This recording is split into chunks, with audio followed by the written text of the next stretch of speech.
এবার আপনি ভাবেন, আপনি যে 1 মাস সিয়াম পালন করেছেন, আপনাকে আল্লাহ তো বলবে না কিয়ামতের মাঠে, আব্দুর রহমান তুমি রমজান মাস সিয়াম পালন করেছিলে, তার হিসাব তুমি দাও।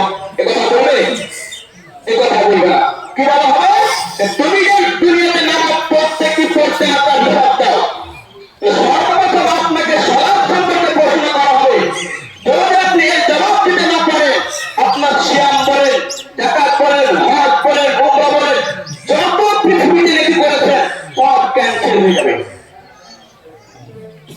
সব বরবাদ হয়ে যাবে, কোনো লাভ হবে না।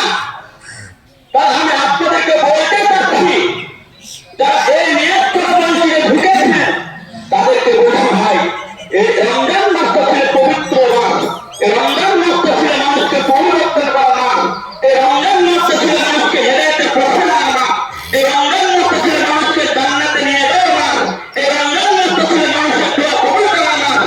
যদি আপনি রমজান মাসে সিয়াম পালন করার পরে যদি আপনি নিজেকে পরিবর্তন না করতে পারেন, সঠিক পথে ফিরে আসতে পারেন, আপনার মতন কাপুরুষ, আপনার মতন বেহায়া পুরুষ, আপনার মতন হতভাগা মানুষ পৃথিবীতে নাই, পৃথিবীতে নেই। আপনাকে নামাজ পড়তে হবে, কে করে দেবে? আপনি যেখানে অনুষ্ঠান করেন না কেন, মাঠে ঘাটে থাকুন না কেন, স্কুল কলেজে থাকুন না কেন, কাজে থাকুন না কেন, শহরে থাকুন না কেন, যে প্রান্তে থাকুন না কেন, পৃথিবীর যেখানে থাকুন না কেন, আপনাকে নামাজ পড়তে হবে।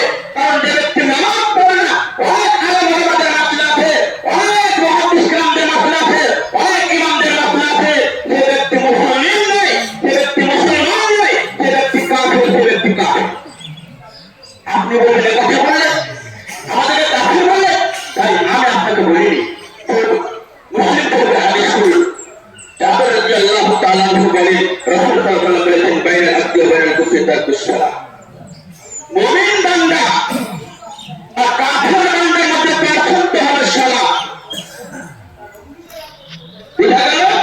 এই হাদিস মানে এই হাদিসের ব্যাখ্যা এই, যদি কোনো মানুষ, যদি কোনো ব্যক্তি সালাত আদায় করে তাহলে সে মুসলিম, আর যদি তার ভিতরে সালাত না থাকে তাহলে সে ব্যক্তি মুসলিম হতে পারে না। তার আব্দুর রহমান, আব্দুল জাব্বার হোক, যে মুসলমানের ঘরে জন্মগ্রহণ করলে বাকি, যে গরুর গোশত খেলো বাকি, যে রমজান মাসে সিয়াম পালন করলে বাকি, তার এই সালাত না আদায় করে সে কখনো মুসলিম হতে পারে না। ইমাম আবু হানিফা রাহিমাহুল্লাহ তিনি বলেছেন, যদি কোনো মানুষ সালাত আদায় না করে তাহলে তাকে 20 বছর জেলখানায় বন্ধ রাখো। ইমাম আহমদ বিন হাম্বল রাহিমাহুল্লাহ, ইমাম মালিক রাহিমাহুল্লাহ, ইমাম কাসি রাহিমাহুল্লাহ, ইমাম আহমদ বিন হাম্বল রাহিমাহুল্লাহ তিনি বড় হাদিসের হাফেজ ছিলেন। তিনি বলেন, যদি কোনো মুসলমানদের অবস্থানে, মুসলমানদের অবস্থানে যখন হয় যাবে না দূরের কথা, তাকে গোসল দেওয়া যাবে না। যেটা একটা কুত্তা মারা যায়, একজন কুকুর মারা যায়, ও কুকুরে যেমন টেনে হিঁচড়ে জঙ্গলে ফেলে হয়, নদীতে ফেলে হয়, ওই বেঈমানকে ফেলে হবে, নদীতে ফেলে আসতে হবে। আপনি কি দেখাতে দেখেছেন? এক মাস সিয়াম পালন করে না, জান্নাত পেয়ে যাবে? ভয় খারাপ না, পরিবর্তন না, নিজেকে পরিবর্তন করো। আমার হাতে বলেন, ইন্না সালাতা তানহা আনিল ফাহশাই ওয়াল মুনকার, নিশ্চয়ই সালাত মানুষকে খারাপ কাজ থেকে বাঁচিয়ে রাখে, নিশ্চয়ই সালাত মানুষকে পাপ কাজ থেকে বাঁচিয়ে রাখে। অনেক মানুষকে দেখা যায় যারা সালাত আদায় করে কিন্তু পাপ কাজ থেকে বেঁচে থাকতে পারে না।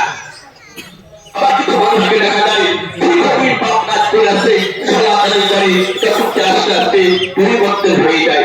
তাদের পরিবর্তন, আপনাকে নিজেকে পরিবর্তন করতে হবে, আপনাকে 5 ওয়াক্ত সালাত আদায় করতে হবে।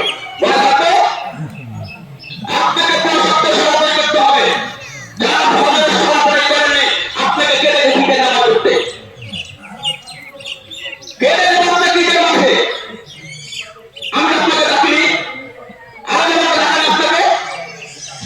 আপনি ফজরের সময় গাধার মতো পিছনে ঘুমিয়ে থাকবেন, আর এখানে ছাত্রী সরকার এসে এই যে মাঠে ফিল যাবেন, তাকবীর পাঠ করবেন না, কথা বলবেন, ফিল যাবেন, এই যে সালাত আদায় করবেন আপনি।